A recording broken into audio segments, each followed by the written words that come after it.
Salam sehat, jumpa lagi di channel Tanya Dokter Paran. Video kali ini saya akan menjawab pertanyaan dari Laili, ya, Laili Nur Hidayati, ya, Laili Nur Hidayati di Malang, ya. Laili Nur Hidayati di Malang bertanya, dok, saya punya visura ani, bagaimana cara mengobatinya, ya?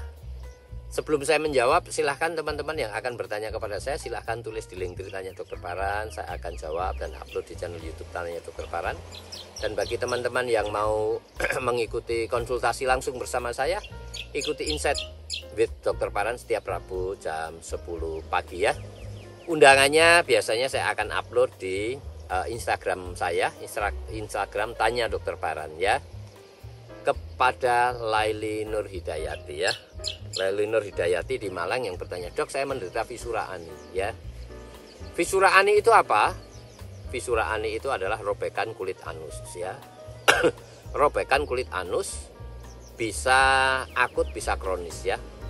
Akut itu kalau waktunya kurang dari 8 minggu atau 10 minggu dia sembuh sendiri, itu akut. Tetapi kalau lebih dari 8 minggu, 10 minggu dia tidak sembuh, maka itu disebut kronis. Dan disebut kronis dengan ditandai ada tonjolan kulit di tepi anus, dimana kalau kita pegang atau kita gerakkan itu nyeri, ya. Itulah tanda-tanda yang namanya visura ani atau robekan kulit anus. Disebabkan oleh apa? Ada dua hal, ya. Yang pertama, bahwa di anus kita itu ada otot klep dalam. Otot klep dalam itu adalah sebetulnya otot dinding anus yang di ujung anus dia menjadi seperti klep, ya, seperti klep. Jelas, ya. Kekuatan cengkraman otot klep dalam atau dinding anus yang di ujung anus kita ini, pada orang yang menderita visura ani itu pada umumnya cengkramannya lebih kuat daripada orang yang tidak menderita visura ani. Jelas, ya. Kemudian yang kedua itu faktor BAB yang keras. Kalau kita kurang makan serat, ya, kurang sayur, buah, dan kurang cukup minum, kurang olahraga yang cukup, maka BAB kita akan keras.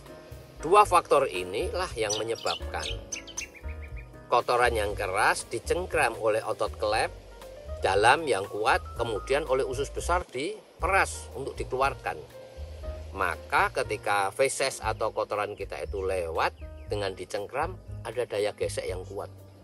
Sehingga lama-kelamaan kulit anus kita agak ke dalam atau di luar pun bisa robek, ya. Pada umumnya akan sembuh sendiri, ya. Pada umumnya akan sembuh sendiri, tetapi sebagian kecil dia akan berlanjut menjadi visura ani yang kronis, ya. Kalau 8-10 minggu tidak sembuh, dia masuk ke kronis dengan ditandai tonjolan kulit, ya. Itulah visura ani. Di samping itu, di daerah itu lukanya mengapa tidak sembuh-sembuh, ya?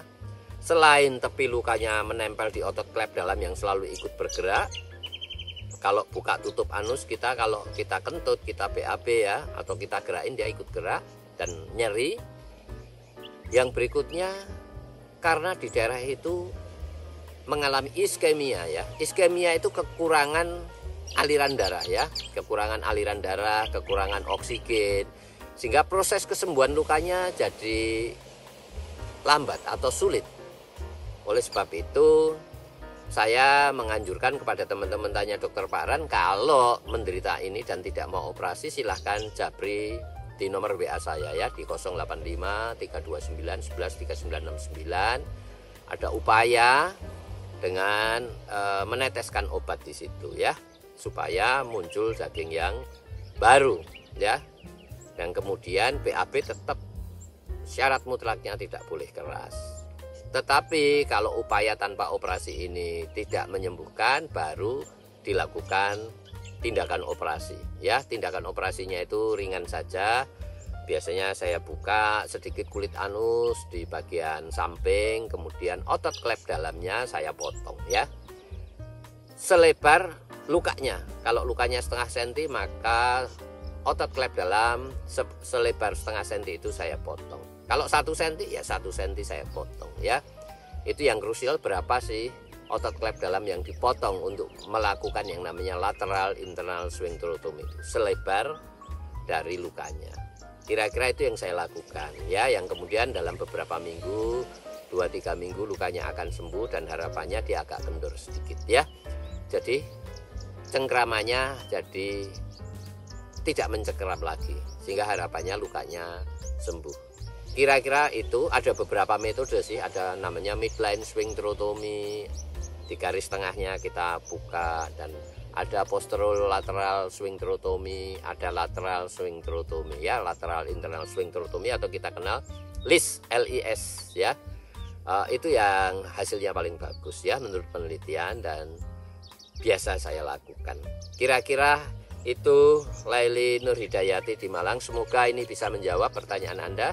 Dan bagi teman-teman yang mau bertanya pada saya ingatkan lagi, tulis di Linktree ya. Kemudian saya akan jawab dan upload di channel YouTube-nya Dr. Paran. Dan bagi teman-teman yang mau mengikuti konsultasi langsung bersama saya, ikuti Insight with Dr. Paran setiap Rabu jam 10 pagi.